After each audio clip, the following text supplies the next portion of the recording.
जी, बिस्मिल्लाहिर्रहमानिर्रहीम, अस्सलाम वालेकुम। खुशामदीद कहते हैं आपको अपने इस यूट्यूब चैनल पे। तो आज की इस वीडियो में हम बात करेंगे बल्गारिया के बारे में। तो बल्गारिया में आप कैसे जा सकते हैं और वहाँ पर आप कैसे सेटल हो सकते हैं, वहाँ पर कौन-कौन से डॉक्यूमेंट्स चाहिए और कौन-कौन सा वीज़ा आप ले सकते हैं।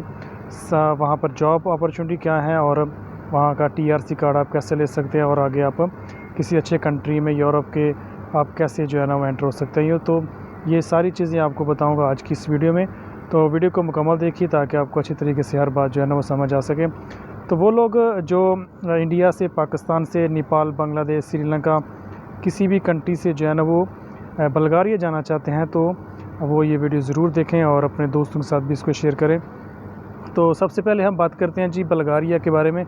बल्गारिया एक यूरोप का एक ऐसा कंट्री है जहाँ पे आप इजीली जा सकते हैं। ख़ास तौर पर इंडिया से जो लोग हैं, पाकिस्तान, नेपाल, बांग्लादेश, श्रीलंका, इस तरह की कंट्री से आप इजीली जा सकते हैं। तो उसके लिए सबसे पहले आपको थोड़ा सा एक हिंट दे दूँ कि जो बल्गारिया है, किसी भी कंट्री में जाने के लिए आपको उसके बारे में थोड़ा आइडिया होना चाहिए। बल्गारिया एक यूरोप का एक कंट्री तो है, लेकिन वो शेंगन का पार्ट नहीं है, यानी शेंजन ज़ोन में नहीं आता। तो हो सकता है कि आने वाले कुछ सालों में उसको शेंजन में शामिल कर लिया जाए, लेकिन फ़िलहाल वो शेंजन में शामिल नहीं है। तो बल्गारिया जो है ना, इसके साथ रोमानिया लगता है, इसके साथ एक साइड पे इसका ग्रीस है, और इस तरह की कंट्री जो है ना इसमें बॉर्डर शेयरिंग होती है। तो अगर आप चाहते हैं बल्गारिया जाने के लिए, तो उसके लिए सबसे पहले आपको मैं डॉक्यूमेंट्स बताता हूँ। ये इंडिया और पाकिस्तान दोनों, या श्रीलंका जो बांग्लादेश से आते हैं, सबके लिए सेम ही रिक्वायरमेंट होती है।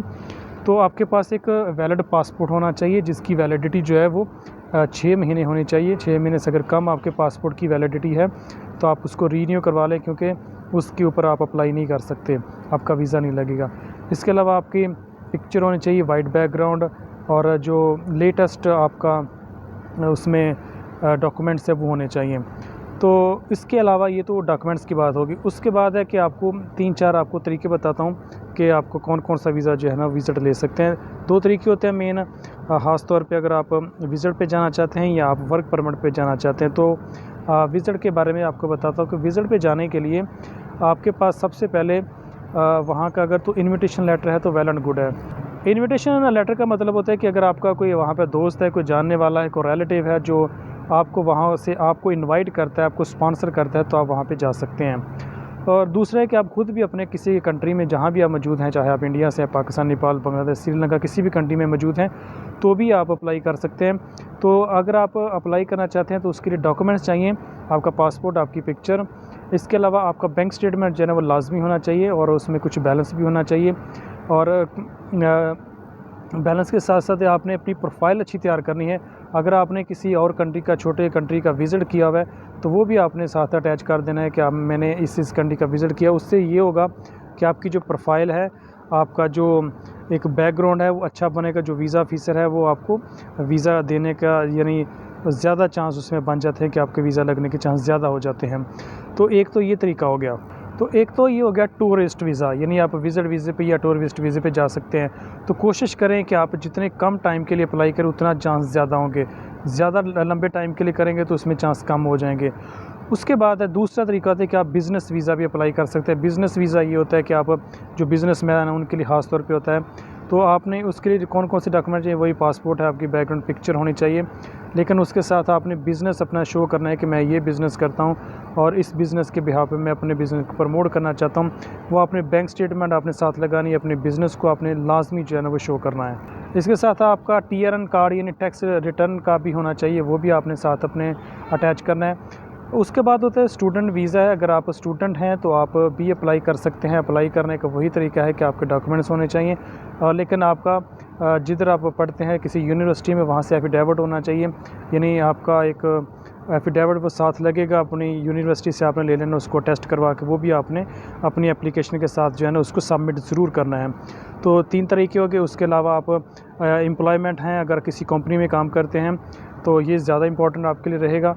अगर आप किसी कंपनी में काम करते हैं तो वहाँ से कंपनी का आपने एनओसी लाजमी लेना है, और उसके साथ साथ अपने बैंक स्टेटमेंट आपकी लाजमी होनी चाहिए, और अगर आपने किसी जगह ट्रैवल किया है तो वो भी आपने साथ अटैच करना है। ये सारी आपने एप्लीकेशन जो है ना वो सबमिट कर देनी है। अगर आप यूएई में मौजूद हैं, दुबई में हैं, तो भी आप अप्लाई कर सकते हैं। तो कंपनी की तरफ से आपको एनओसी चाहिए, इसके अलावा आपकी बैंक स्टेटमेंट होनी चाहिए, कम से कम 3 महीने की होनी चाहिए और उसमें कुछ बैलेंस भी होना चाहिए।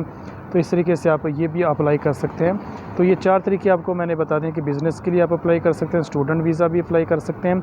इसके अलावा अगर आप वर्क परमिट पे लिए अप्लाई करना चाहते हैं वो भी हो सकता है, अगर आप किसी कंपनी में काम कर रहे हैं तो अप्लाई कर सकते हैं। इसके अलावा आप भी एज ए टूरिस्ट भी जो है ना अप्लाई कर सकते हैं।